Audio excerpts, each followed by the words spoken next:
Hello guys, good morning to all of you. This is Maggie Raj here and now you are watching my YouTube channel Physics Funda by Maggie sir. So please subscribe my YouTube channel and press the bell icon for updating me with you forever. And now we are going to get discuss about the electromagnetic induction. और अब हम वैद्युत चुंबकीय प्रेरण इसके बारे में पहला लेक्चर डिस्कस करने जा रहे हैं कि वैद्युत चुंबकीय प्रेरण क्या होता है। देखिएगा सिंपली अगर हम ये देखें कि प्रेरण क्या है तो प्रेरण आप जानते हैं कि क्या होता है। जैसे हम किसी भी ऐसे व्यक्ति के पास भले वो अच्छा हो या बुरा हो उसके पास बैठते हैं तो उसमें हमें कुछ ना कुछ उसके सैक्रामेंट्स हमारे पास आते हैं। ये प्रेरण द्वारा हम उससे इंस्पिरेट होते हैं, प्रेरित होते हैं। तो वो जिस कैटेगरी को होता है उसी तरह की कैटेगरी के लक्षणों से हम इंस्पायर होते हैं, प्रेरित होते हैं और हम पर भी कुछ ना कुछ उसी तरह के गुण आ जाते हैं। तो ये है इंडक्शन प्रेरण। तो अब यहाँ पर वैद्युत चुंबकीय प्रेरण क्या होगा? तो वैद्युत चुंबकीय प्रेरण के लिए ध्यान रखिएगा कि इलेक्ट्रोमैग्नेटिक इंडक्शन यानी जब किसी क्षण चुंबक और धारावाही कुंडली के बीच सापेक्ष गति होती है तो क्षण चुंबक के कारण धारावाही कुंडली पर कुछ धारा प्रेरित होती है जिसे प्रेरित धारा कहते हैं और इसके कारण एक विद्युत वाहक बल उत्पन्न होता है जिसे प्रेरित विद्युत वाहक बल कहते हैं और इस पूरी घटना को विद्युत चुंबकीय प्रेरण कहते हैं। आप साधारणतः ऐसे समझ लीजिए कि जैसे हम किसी चुंबक को किसी लोहे की कील या किसी छल्ले या तार के पास लाते हैं तो हम महसूस करते हैं कि यहाँ पर कुछ खिंचाव बल लग रहा है। वो खिंचाव बल प्रेरित विद्युत वाहक बल होता है, ध्यान रखिएगा। और ये कब होता है अधिकतम और कब होता है न्यूनतम? तो ये समझने के लिए आप साधारणतः एक्सपेरिमेंट कर लीजिए कि ये चुंबक है और ये तार है या छल्ला है या कोई भी कील है। तो जब हम इसको पास लाते हैं इस चुंबक को कुंडली की तरफ चाहे कुंडली को चुंबक की तरफ, दोनों ही अवस्थाओं में प्रेरित विद्युत वाहक बल अधिकतम होता है, बढ़ता है, ज़्यादा महसूस होता है हमें खिंचाव बल। लेकिन जब किसी को दूर ले जाते हैं, चाहे क्षण चुंबक को कुंडली से दूर ले जाएं या कुंडली को क्षण चुंबक से दूर ले जाएं, दोनों ही अवस्थाओं में जैसे हम दूर ले जाते जाएंगे वो जो बल था खिंचाव बल जो महसूस करते हैं हम खुद, वो बल घटने लगता है और घटते घटते धीरे धीरे वो शून्य हो जाता है। तो ये घटना जो होती है वैद्युत चुंबकीय प्रेरण कहलाती है। अब इसमें देखिएगा कि दोनों ही सापेक्ष गति कैसी है, हमने चुंबक को भी गतिशील कराया, ये स्थिर हो सकता है, ये गतिशील हो, ये स्थिर रहे, दोनों ही गतिशील हो, बाहर की तरफ दूर जा रहे हो, दोनों ही अंदर की तरफ आ रहे हैं। ये सारी जो हैं बातें सिर्फ सापेक्ष गति कहलाती है। तो ध्यान रखिएगा कि जब कोई क्षण चुंबक और कुंडली, ये कुंडली है और ये क्षण चुंबक है, इनके बीच सापेक्ष गति होती है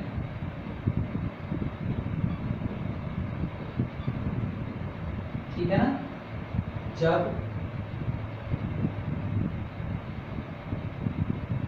किसी क्षण चुंबक और कुंडली के बीच सापेक्ष गति होती है तो एक धारा एक कुंडली में प्रेरित होती है जिसे क्या कहते हैं? प्रेरित धारा कहते हैं, प्रेरित धारा कहते हैं। और प्रेरित धारा के कारण एक बल उत्पन्न होता है, इसके कारण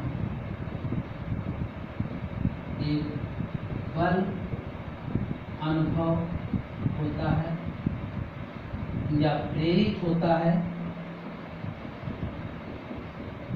जिसे प्रेरित विद्युत वाहक बल EMF या स्मॉल e इससे डिनोट करते हैं कैसे? प्रेरित विद्युत वाहक बल इंड्यूस्ड EMF कहते हैं। ये घटना विद्युत चुंबकीय प्रेरण कहलाती है। तो ओके, तो ध्यान रखिएगा, जब किसी क्षण चुंबक और धारावाही कुंडली के बीच में सापेक्ष गति होती है तो कुंडली में इस चुंबक के कारण एक धारा प्रेरित होती है जिसे प्रेरित धारा कहते हैं, और इस प्रेरित धारा के कारण एक बल प्रेरित होता है जिसे प्रेरित विद्युत वाहक बल कहते हैं, इंड्यूस्ड ईएमएफ। और इस पूरी घटना को विद्युत चुंबकीय प्रेरण कहते हैं, वैद्युत चुंबकीय प्रेरण कहते हैं। तो ये किस प्रकार से होती है देखिएगा, हम इसकी कई स्थितियां डिस्कस कर रहे हैं। जैसे हमने मान लिया ये चुंबकीय ध्रुव गति में है और ये कुंडली स्थिर है, तो ये जब n ध्रुव लेके जाएंगे पास में तो n ध्रुव की तरह ही धारा प्रवाहित होगी। ऐसे आप अपने समझने के लिए बना लीजिए, तो ये धारा प्रवाहित हुई। या n ध्रुव को जब हम दूर ले जाएंगे तो ये विपरीत ध्रुव की तरह धारा प्रवाहित होती है, इस प्रकार से। ये हुआ पहली हमने क्षण चुंबक का शिरा गति में था, ये स्थिर में था। अब हमने क्या किया, आप अगर इसी को S ध्रुव को पास ले जाएं इस तरफ और कुंडली स्थिर है तो S की तरह धारा प्रवाहित होगी ऐसे, या S ध्रुव को दूर ले जाएं कुंडली में तो N की तरह धारा प्रवाहित होगी। अब तो बात समझ में आ गई होगी कि जब कोई ध्रुव को हम कुंडली की ओर ले जाते हैं तो उसी ध्रुव की तरह धारा प्रवाहित होती है, लेकिन जब दूर ले जाते हैं तो उसके विपरीत ध्रुव की तरह धारा प्रवाहित होती है। अब नेक्स्ट कंडीशन हमने क्या किया कि ये जो क्षण चुंबक है M, ये स्थिर कर दिया और इस कुंडली को गतिशील कर दिया,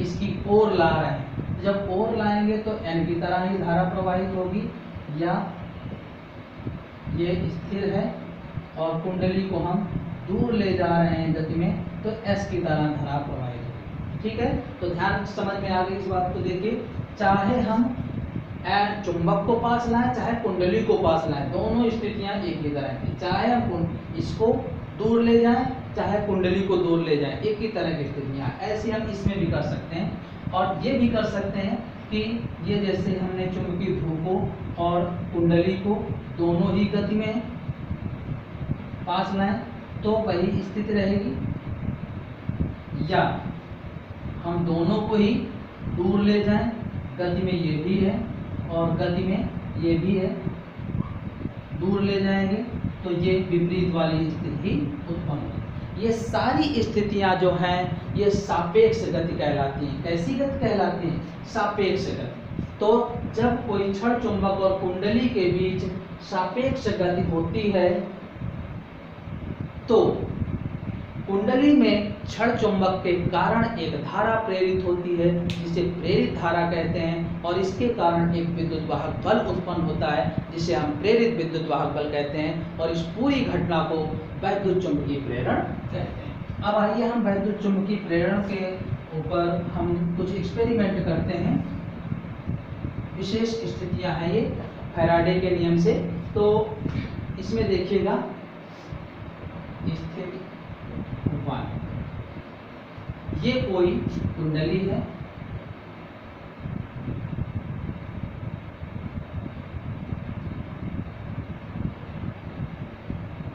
और ये गैल्वेनोमीटर लगा है। जब हम इस कुंडली की ओर कोई चुंबकीय ध्रुव को इसकी ओर लाते हैं तो देखिएगा, जब इसको लाएंगे इसकी तरफ तो यहाँ पर चुंबकीय क्षेत्र रेखाएं इस कुंडली से होकर के गुजरेंगी। ये है चुंबकीय क्षेत्र रेखाएं। तो इस गैल्वेनोमीटर में विक्षेप आएगा। अब इसमें धारा कैसे प्रवाहित होगी? तो अभी हमने डिस्कस किया था कि जब जिस ध्रुव को उसकी तरफ लाएंगे तो उसी ध्रुव की तरह धारा प्रवाहित होगी, यानी n ध्रुव की तरह धारा प्रवाहित होगी। तो देखिएगा, ये धारा आई इस तरह से और ये इस प्रकार से इस कुंडली में विक्षेप प्राप्त होगा। ठीक है ना? मतलब जब किसी चुंबकीय ध्रुव को किसी कुंडली की ओर लाते हैं तो उस कुंडली से होकर गुजरने वाली क्षेत्र रेखाओं की संख्या बहुत ज़्यादा प्राप्त होगी, जिसके कारण उसमें उस ध्रुव के अनुसार धारा प्रवाहित होगी और यहाँ पर लगे धारा मापी में विक्षेप प्राप्त होगा। किंतु जैसे ही हम इस ध्रुव को दूर ले जाएंगे, ठीक है ना, ध्यान रखिएगा, पहली चीज तो ये कि ये तब तक रहेगा विक्षेप जब तक कि ये ध्रुव गतिमान है, जैसे ही ये स्थिर हो जाएगा ये विक्षेप शून्य पर आ जाएगा। क्लियर। इसी प्रकार अब हम इस चुंबकीय ध्रुव को अगर दूर ले जाएंगे तो दूर ले जाने पर चुंबकीय क्षेत्र रेखाएं घटने लगेंगी, तो अब धारा विपरीत हो जाएगी। तो यहाँ पर जो विक्षेप प्राप्त होगा वो पूर्व के विक्षेप के विपरीत दिशा में प्राप्त होगा, और तब तक ही वो विक्षेप आता रहेगा जब तक कि ये चुंबकीय ध्रुव गतिमान है। जैसे ये स्थिर कर देंगे यहाँ पर विक्षेप पुनः शून्य हो जाएगा। तो ये पहली एक्टिविटी थी, पहला क्रियाकलाप था इनकी वैद्युत चुंबकीय प्रेरण की सापेक्ष गति पर आधारित। तो माना कोई चुंबकीय ध्रुव किसी कुंडली की ओर लाते हैं जिसका संबंध किसी धारामापी से है, तो जब ये ध्रुव इसकी तरफ लाते हैं तो जो भी ध्रुव होगा उस ध्रुव की तरह धारा प्रवाह कुंडली में होगा। इसके कारण इससे बहुत गुजरने वाली चुंबकीय क्षेत्र रेखाओं की संख्या काफ़ी मात्रा में होगी, ज़्यादा होंगी, और कुछ धारा प्रवाहित होगी जिसके कारण धारामापी में कुछ विक्षेप होगा। ये तब तक प्राप्त होगा जब तक ये चुंबकीय ध्रुव गतिमान है। अगर ये ध्रुव स्थिर कर दिया जाए तो यहाँ विक्षेप भी शून्य हो जाएगा। इसके विपरीत अगर हम इस चुंबकीय ध्रुव को इस कुंडली से दूर ले जा रहे हैं तो तब क्या होगा कि इसमें अब चुंबकीय क्षेत्र रेखाएं कम प्राप्त होने लगेंगी, धीरे धीरे घटने लगेंगी, अर्थात इसमें धारा का क्रम इस ध्रुव के विपरीत होगा। n है तो s की भांति और s है तो n की भांति, और अब जो विक्षेप होगा पूर्व के विक्षेप के विपरीत धारामापी में प्राप्त होगा, और यहाँ तब तक ही रहेगा जब तक ये गतिशील है। अगर ये विराम में आ जाए, स्थिर कर दिया जाए, तो यहाँ विक्षेप शून्य हो जाएगा। अब हम क्या करते हैं कि सेकंड एक्टिविटी में, एक्टिविटी 2, अब हम यहाँ पर ये चीज करते हैं कि एक कुंडली ये है,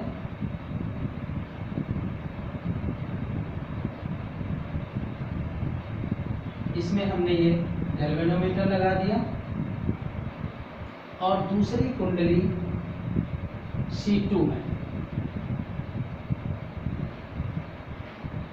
इसमें हमने कोई बैटरी जोड़ दी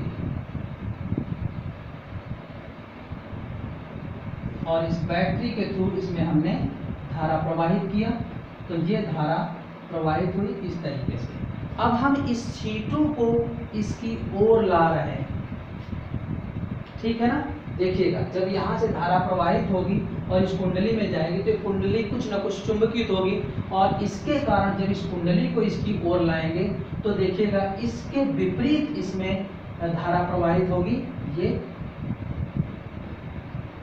और इसमें लगे धारामापी में कुछ विक्षेप प्राप्त होने लगेगा, और ये तभी तक रहेगा जब तक ये कुंडली गतिमान है। अगर इस कुंडली को हम विपरीत ले जाएं, इससे दूर ले जाएं, तो इसमें पूर्व से विपरीत विक्षेप प्राप्त होने लगेगा, ठीक है।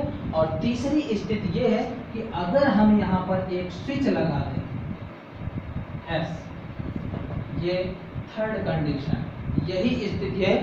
अगर हम स्विच लगा दें और स्विच को ऑन करते हैं, फिर देखते हैं तो जैसे ही हम स्विच ऑन करते हैं वैसे ही इस कुंडली के कारण C1 पर क्षणिक विक्षेप प्राप्त होता है और पुनः शून्य पर आ जाता है, जितनी देर तक ये स्विच ऑन रहेगा, और इसके बाद इसमें कोई विक्षेप नहीं आएगा। मतलब जैसे ही हम स्विच ऑन करेंगे उस क्षण इसमें विक्षेप आएगा और इसके बाद ये विक्षेप शून्य हो जाएगा। इसके विपरीत जैसे ही हम स्विच ऑफ करेंगे उस समय एक क्षणिक विक्षेप आएगा और इसके बाद ये विक्षेप हमेशा के लिए शून्य रहेगा। अर्थात स्विच ऑन और स्विच ऑफ के समय ही इस गैल्वेनोमीटर या धारामापी में विक्षेप प्राप्त होगा, अन्यथा और कोई भी स्थितियों में प्राप्त नहीं होगा। ध्यान रखिएगा, ये हमने बैटरी के साथ एक स्विच लगा दिया, तो जैसे ही स्विच ऑन करेंगे इस धारामापी में C2 के कारण C1 पर लगे धारामापी में कुछ क्षणिक विक्षेप